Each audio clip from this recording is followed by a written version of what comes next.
श्रीमन्नारायणाय नमः, नारायणाय नमः, नारायणाय नमः, श्रीमन्नारायणाय नमः, श्रीमन्नारायणाय नमः, श्रीमन्नारायणाय नमः,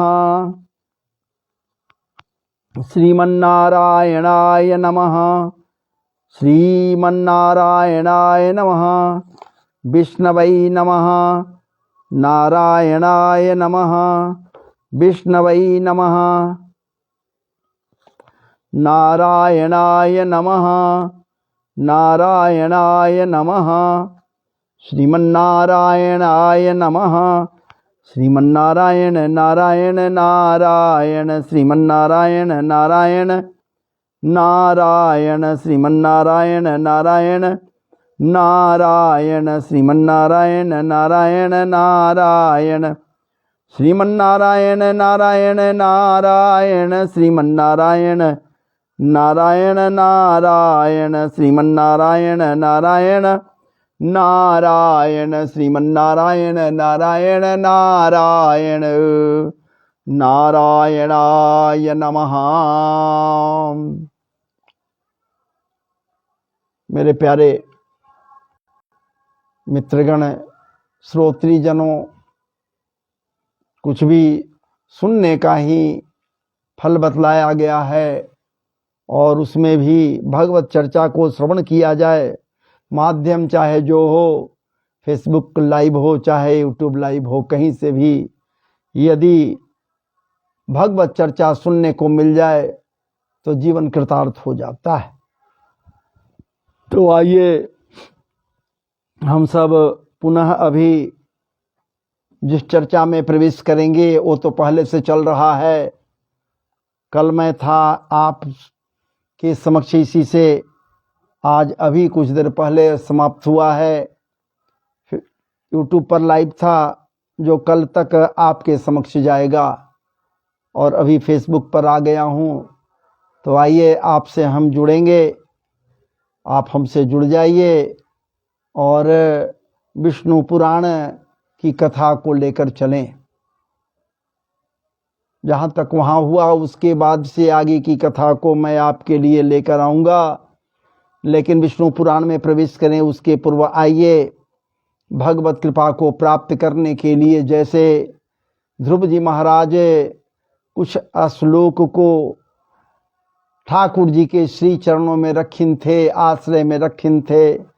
हालांकि उनकी इसमें महानता थी नहीं, ध्रुव जी को तो कोई ज्ञान नहीं था, बालक थे, लेकिन ठाकुर जी, उनके अंदर इच्छा जब जगी, ठाकुर जी अपने शंख का स्पर्श करा दिन पांचजन्य का, उनके कपोलन पर फिर तो कहना ही क्या है, सारा कुछ उनको प्राप्त हो गया। तो आइए हम सब के सब उसी श्लोक का अवगाहन करें, जरा श्रवण करें और निश्चित रूप से ठाकुर कृपा हम सबों के ऊपर भी होगी। ध्रुववाचा, बस इस श्लोक के बाद पुनः विष्णु पुराण में हम प्रवेश कर जाएंगे।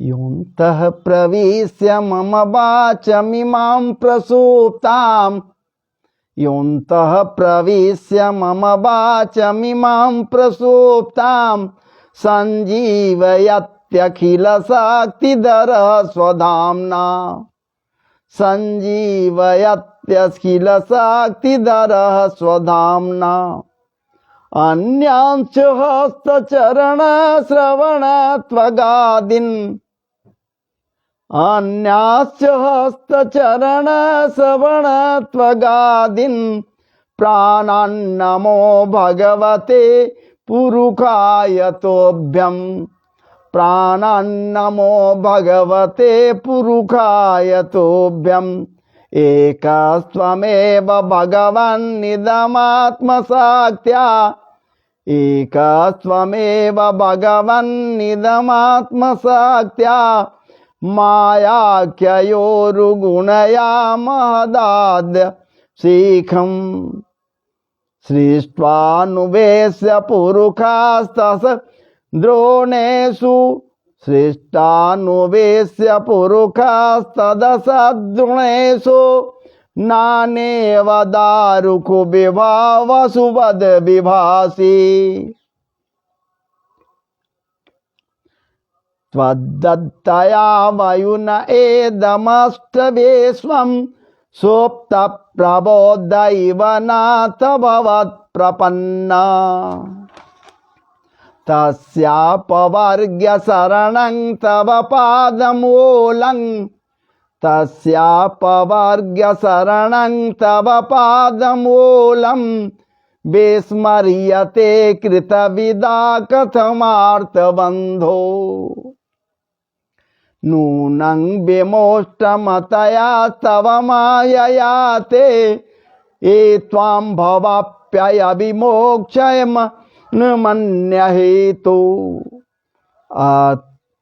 अर्चन्ति कल्पतरुणं अर्चन्ति कल्पकरुत्कतरुं अर्चन्ति कल्पकतरुं कुणपोपभोग्या मेक्षन्ति जत् अस्पर्शजं निरयेऽपि निर्णम् याने वृतेस्तनुभृतां तव पादपद्मा ध्यानाद् भवज्जनकश्रवणेन वा स्यात् सा ब्रह्माणि सोमहेम्नयपि नाथ सा भूत् किं त्वन्तकाशिलुलितात् पततां विमानात् भक्तिं मोह प्रवहृतां त्वयि मे प्रसंगो भूया तदन्तमहता ममलाशयानाम् ईनाञ्जसोल्बणमुरोऽभ्यसनं भवाब्धिं नेसे भवद्गुणकथामृतपानमत्ता येन स्मरन्त्यतितरां प्रियमी समर्थ्यं ये चान्वदः सुतसुहृद दुर्दवितराद्वितधाराहो ये त्वाब्जनाभपवदीयपदारविन्द सौगन्ध्यलब्धहृदये कुकृतप्रसङ्गाः तिर्यन्नगद्विजधरी श्रीपदेव दैत्य मर्त्यादिभिः परिचितं सद्विशेषं रूपं सवेष्टमजते महदाद्यनेकं नातः परं परमवेद्मि न जात्रवादः कल्पान्त एतदखिलं जठरेण गृह्णन् शेते पुमान् स्वहृदनन्तसखस्तदङ्के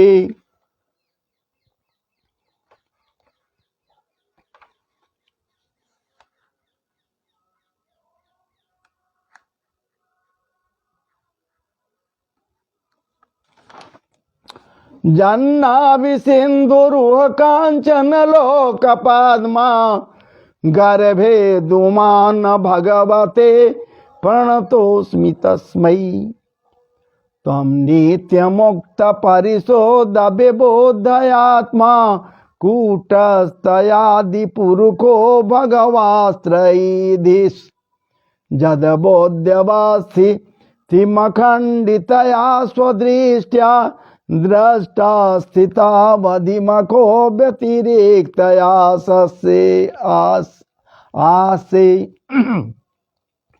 जस्मिन् विरोधगतयो यनिसंपतन्ते वेद्यादयो विविधशाक्तयानुपूर्व्यात् तदा ब्रह्मवेश्वभवमेकमनन्त माद्यो मानन्दमात्रमविकारमहं प्रपद्ये सत्याशिखो हि भगवंस्तव पादपद्मा मासे तथानुभजतं पुरुषार्थमूर्ते आप्येवमर्य भगवान् परिपाति दीनां वासुदेव वत्सक मनुग्रह कातरोत्मोस्मान्।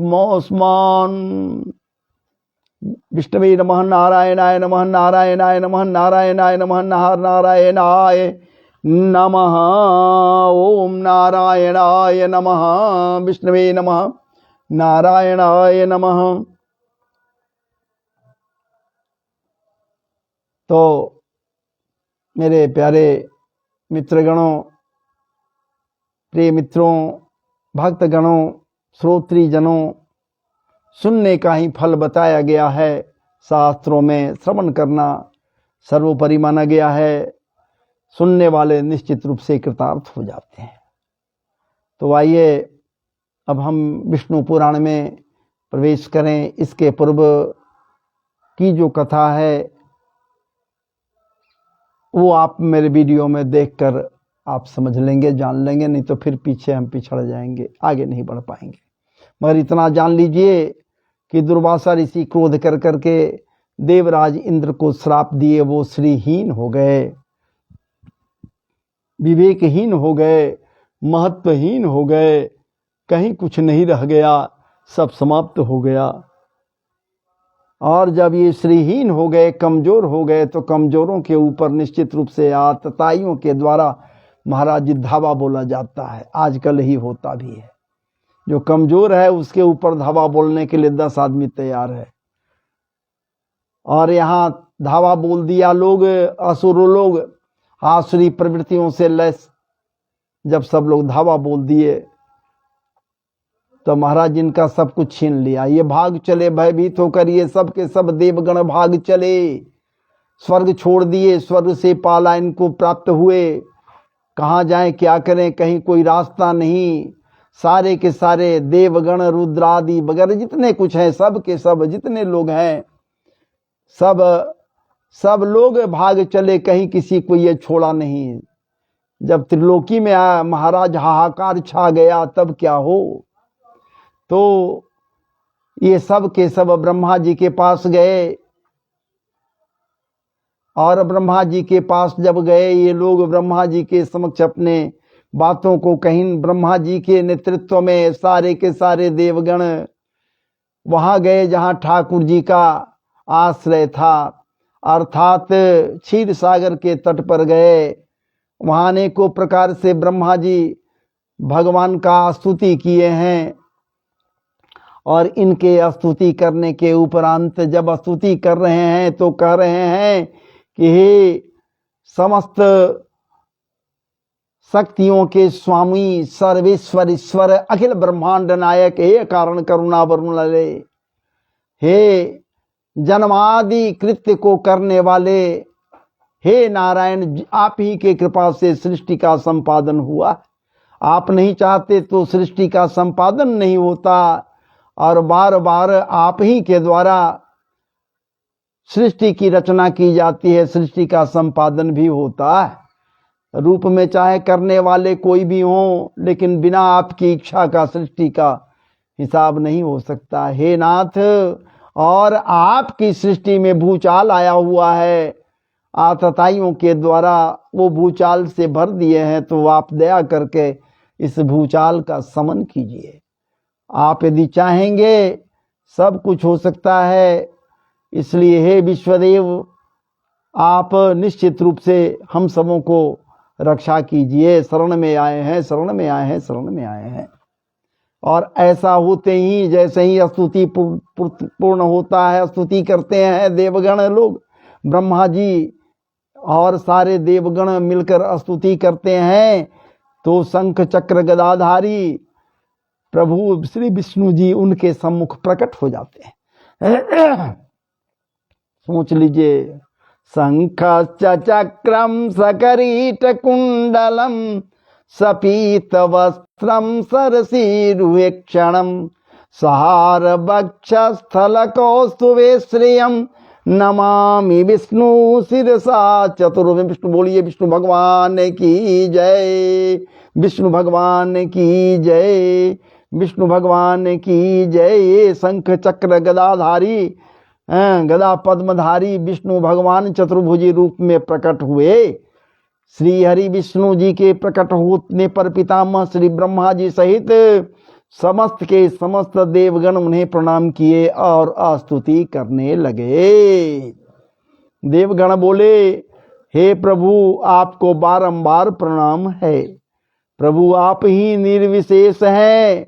सब कुछ समाप्त होने के बाद भी यदि कुछ बच जाता है तो वो आप बचते हैं शेष के रूप में। इसलिए आपका कभी समाप्ति नहीं होता, आपका क्षय नहीं होता। आप हमेशा बने रहते हैं, सब समाप्त हो जाता फिर भी आप रहते हैं। हे ठाकुर जी, आप अक्षय हैं, आपका क्षय नहीं होता। हे ठाकुर जी, आप ही ब्रह्मा हैं, आप ही विष्णु हैं और आप ही शिव हैं। तीनों रूप में आप ही हैं, आप ही सब कुछ करते हैं, बाकी ये लोग निमित्त मात्र हैं। इस प्रकार से आप ही इंद्र, अग्नि, पवन, वरुण, सूर्य और जमराज भी हैं। हे प्रभु, वसुगण, मरुदगण, साध्यगण और विश्वदेवगण भी आप ही हैं। आपके सम्मुख जो देवगण समुदाय हैं वह भी तो आप ही हैं। जितने देवता गण हैं जो आपके सम्मुख हैं वो सब के सब आप ही हो स्वामी। इसलिए निश्चित रूप से प्रभु आप तो सर्वत्र हैं, सर्वज्ञ है, सर्वेश्वर ईश्वर है। आप ही ओंकार तथा प्रजापति हैं। विद्या, वेद और समस्त संसार आपका ही तो स्वरूप है प्रभु। हे प्रभु श्री हरि विष्णु जी, हम दैत्यों से पराजित होकर आपकी शरण में आए हैं। दैत्य हमें पराजित कर दिए हैं, दैत्य हमें कहीं का नहीं छोड़े हैं। हे प्रभु, हम पर प्रसन्न होइए और अपने तेज से हमें शक्तिशाली कीजिए, हमें शक्ति प्रदान कीजिए। आपका तेज यदि हमें प्राप्त हो जाएगा तो हम सबके सब शक्ति संपन्न हो जाएंगे। हे देव, जब तक जीव समस्त पापों को नष्ट करने वाले आपकी शरण में नहीं आता, जीव का पाप कतई नष्ट नहीं होता और तब तक उसमें दीनता, इच्छा, मोह और दुख भरा रहता है। लेकिन जैसे ही आपके शरण में आता है तो दीनता, दुख, दारिद्र जो कुछ भी है सबका समन हो जाता है, सब समाप्त हो जाता है। इसलिए हे प्रभु जी, हम आपकी शरण में आए हैं। आप हम सबों पर दया कीजिए, दया कीजिए, दया कीजिए, प्रसन्न हो जाइए और प्रसन्न होकर खोए हुए हम सबों के तेज को दिलाने की कृपा कीजिए, तेज को प्रदान कीजिए। आप जब खोए हुए तेज को प्रदान कर देंगे तो भला तेजोमय हम स्वयं हो जाएंगे। दिलाना किसी से नहीं, आप तो स्वयं हमको तेजोमय बना सकते हैं। अपनी तेज से तेजोमय कर दीजिए प्रभु। श्री पराशर जी बोले, हे मैत्रेय, देवताओं के द्वारा इस तरह विनय पूर्वक स्तुति करने पर प्रभु श्री हरि विष्णु जी प्रसन्न हो गए। देवताओं से बोलते हैं, हे देवगणों, मैं तुम्हारे तेज को फिर से बढ़ाऊंगा, तुम्हारे तेज को फिर से बढ़ा दे रहा हूं। इस समय मैं जो कुछ कहूं ध्यान पूर्वक सुनो और वही करो। तुम दैत्यों से मिलकर संपूर्ण औषधियां लाकर अमृत निकालने के लिए सागर में डाल दो। देवताओं से मिल जाओ, असुरों से मिल जाओ। देवताओं से कह रहे हैं, प्रभु विचार कीजिए कैसे क्या हुआ था। हे देवगणों, मैं तुम्हारे तेज को फिर से बढ़ाऊंगा। इस समय मैं जो कुछ कहूं ध्यान पूर्वक सुनो और वही करो। तुम दैत्यों से मिलकर संपूर्ण औषधियां लाकर अमृत निकालने के लिए क्षीर सागर में डाल दो। आप जानते हैं, मथानी को चलाने के पूर्व, दधी को मंथन करने के पूर्व, दधी को जमाने के लिए दूध में जोरन डाला जाता है। चाहे जोरन जामन के रूप में जो भी डाल दीजिए, जामन डाला जाता है। वैसे ही समुद्र मंथन के पर्व ठाकुर जी के दिशा निर्देश देने के पश्चात कहा गया कि समुद्र में, सागर में समस्त औषधियों को जामन के रूप में डाल दो। समस्त औषधियों को जामन के रूप में डाल दो, तब मंथन होगा तो अमृत निकलेगा। अमृत निकालने के लिए क्षीर सागर में डाल दो और मंदराचल को मथनी बनाओ। ये सागर समुद्र नहीं है महाराज जी, क्षीर सागर की बात हो रही है। विचार कीजिएगा, सोच लीजिएगा। मंदराचल पर्वत को मथानी बना लो और बांस की नाग को नेती बनाओ, नेवी बनाओ, रस्सी बनाकर उनको दैत्य दानवों के साथ मेरी सहायता से मत कर अमृत निकालो। कहां से भैया? सागर में से। हमारी सहायता से अमृत को निकालो। तुम लोग सामनीति का सहारा लेकर दैत्यों से कहो कि वे इस कार्य में यदि तुम्हारी मदद करेंगे तो वे लोग भी इसके फल में बराबर का भागीदार बनेंगे, उनको भी अमृत मिलेगा, बराबर बराबर हिस्सा में बंट जाएगा। समुद्र के मथने से उसमें से जो अमृत निकलेगा उसको पीने से तुम शक्तिमान और अमर हो जाओगे। हे देवताओं, मैं तुम्हारे लिए ऐसा उपाय करूंगा जिससे तुम्हारे द्वेषी दैत्यों को अमृत की एक बूंद भी न मिले और उनके हिस्से में सिर्फ मदिरा ही हाथ लगे। मदिरा भी निकलेगा, वही मदिरा उनको मिलेगा। श्री पराशर जी बोले, फिर देवों के देव प्रभु श्री हरि विष्णु जी के कहने पर समस्त देवगण दैत्यों से संधि करके अमृत पाने के लिए यत्न करने लगे, प्रयास करने लगे सबके सब महाराज जी। हे मैत्रेय, फिर देवता दानव और दैत्यों ने विभिन्न प्रकार की औषधियां लाकर उन्हें शरद ऋतु के आकाश से निर्मल आभा वाले क्षीर सागर के जल में डाल दिया और उन्होंने मंदराचल को मथानी तथा बांस की नाव को नेति बनाकर तेज गति से सागर को मथना शुरू किया। यहाँ पर हम कुछ आपका समय लेंगे। यहाँ तो साफ कुछ नहीं है, विशेष रूप से बतलाया गया। भागवत में आया है महाराज जी, ये और भी कई एक जगह आता है कि जब मंदराचल पर्वत को लाना था, आवे कैसे? तो महाराज जी गरुड़ की सहायता से वहां तक आया नहीं, सारे देवता और असुर लोग मिलकर किसी तरह से अपने बल बलाबल से मंदराचल पर्वत को उठा कर लाए क्षीर सागर के तट पर। लेकिन अब सागर में डाले कौन? सागर में डालने वाला कोई है ही नहीं। तब गरुड़ जी महाराज के कृपा प्रसाद से ये डाला गया मंदराचल को और बांस की नाग को महाराज जी प्रसन्न किया गया। आने के लिए तत्पर नहीं हो रहे थे, नेवी बनने के लिए, रस्सी बनने के लिए। लेकिन उनको भी कहा गया कि आपको अमृत का भाग भी मिलेगा, फल मिलेगा, चलिए। सहर्ष तैयार हो गए और आकर वो लिपट गए नेवी के रूप में, रस्सी के रूप में, वो नेति के रूप में लिपट गए मंदराचल पर्वत से। एक और महाराज जी देवगण लग गए, एक और असुर लोग लग गए। लेकिन यहां दोनों के बीच होने लगी कि कौन किस तरफ रहेगा। भगवान के इशारा करने मात्र से देवगण कहते हैं कि देख भाई हम श्रेष्ठ हैं, देख भाई हम श्रेष्ठ हैं, हम देवता हैं, इसलिए सिर की ओर हम लोग रहेंगे, मुंह की ओर हम लोग रहेंगे, सिर भाग में रहेंगे। सिर की ओर हम सब के सब देवता लोग लगेंगे और तुम लोग असुर हो इसलिए तुम निम्न स्तरीय हो, इसलिए तुम लोग पैर के तरफ लगो। देवता लोग भाग, असुर लोग भाग चले महाराज जी। तब हम मंथन नहीं करेंगे। देवता लोग विचार किए किया है दादा, ये मंथने में भाग नहीं लगा तब कैसे होगा। और यहाँ चाल पहले से ही इशारा किया हुआ था ठाकुर जी के द्वारा कि देवताओं का अहित न हो। अरे ही हुआ।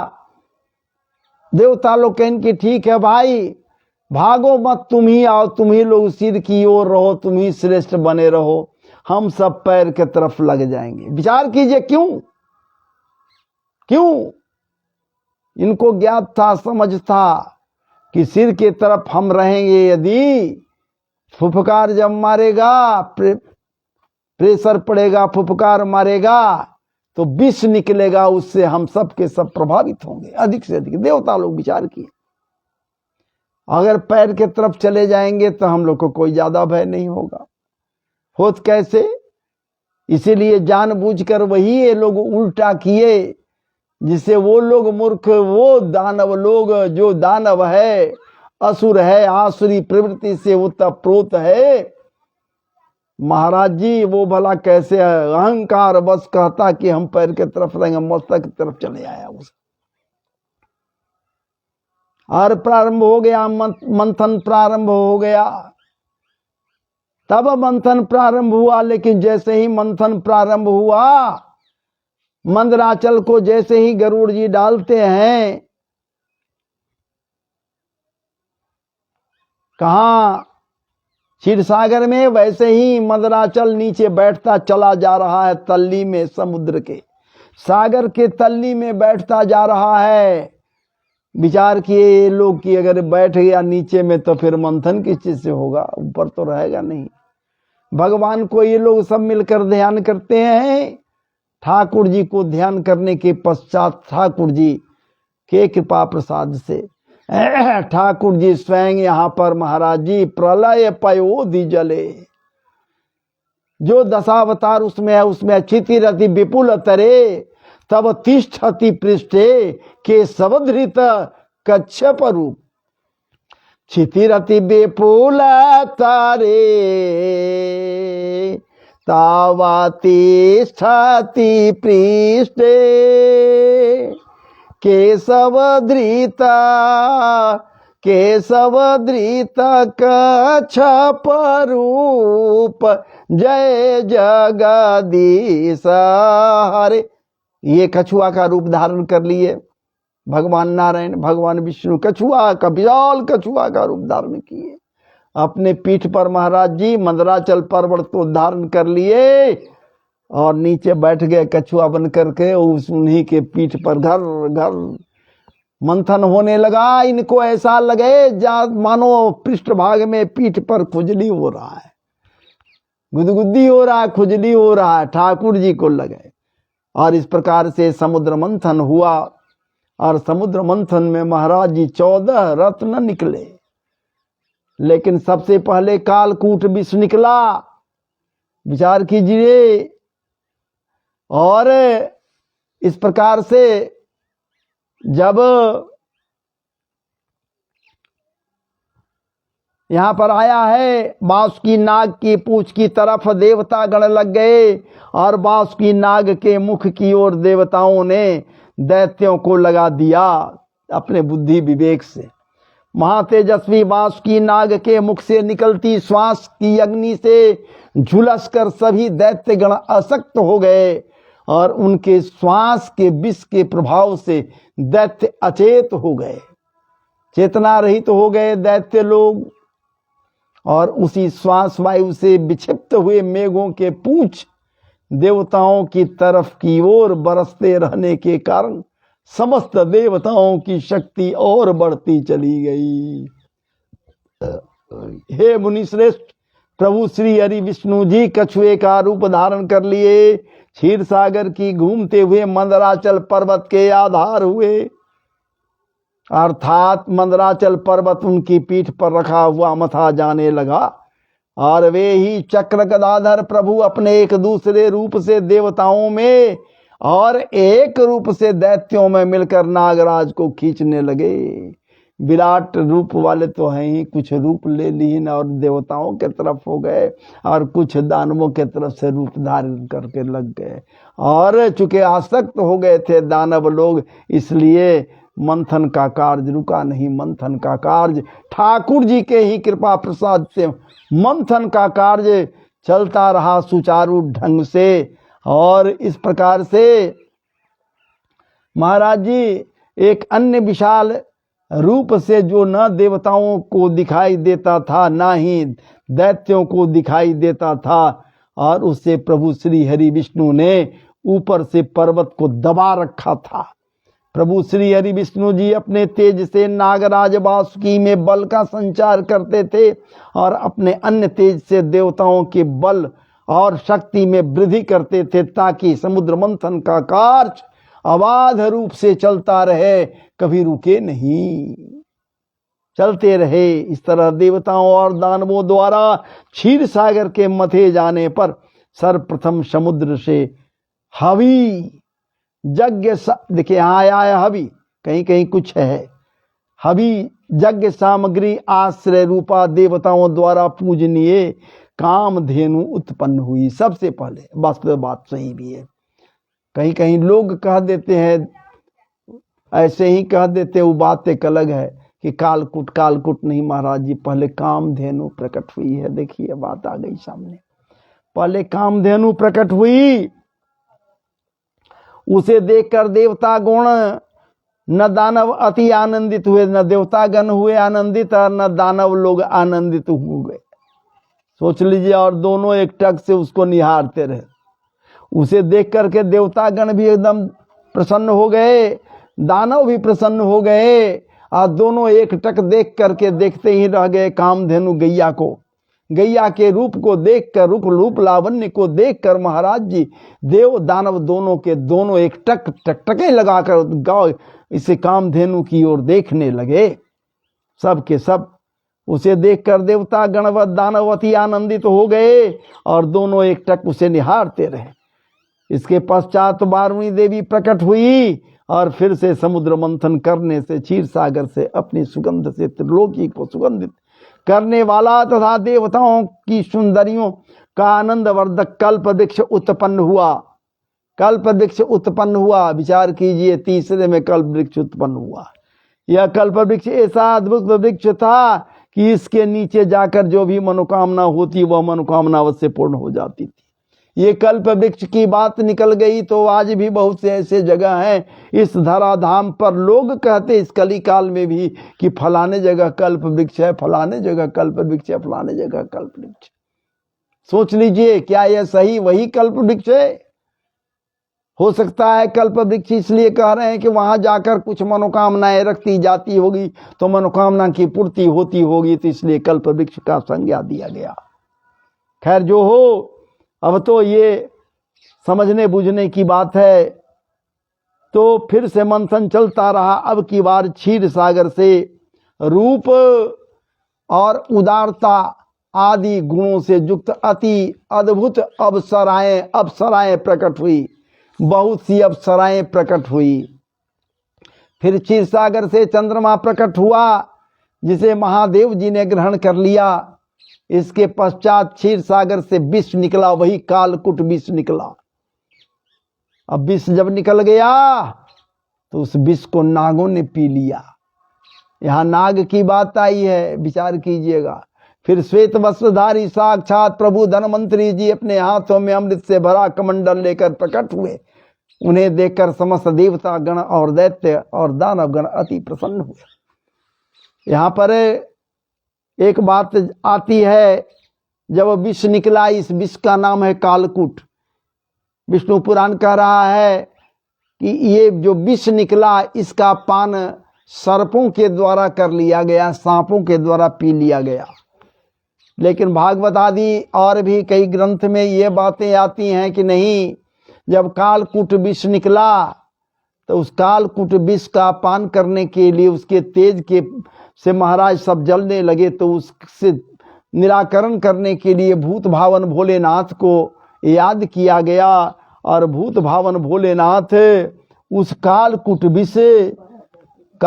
विष को अपने कंठ में धारण कर लिए। पी नहीं पाए, पिए नहीं। अगर पी जाते, विचार किए कि अगर पी गए हम तो हृदय में नारायण हैं, उनका ही तो हो जाएगा। अगर पेट में चला गया ये विष तो पूरा ब्रह्मांड है सब नाश हो जाएगा। और इस प्रकार से कालकूट विष को महाराज जी कंठ में धारण किए और नीलकंठ बन गए। बोलिए नीलकंठ भगवान की जय।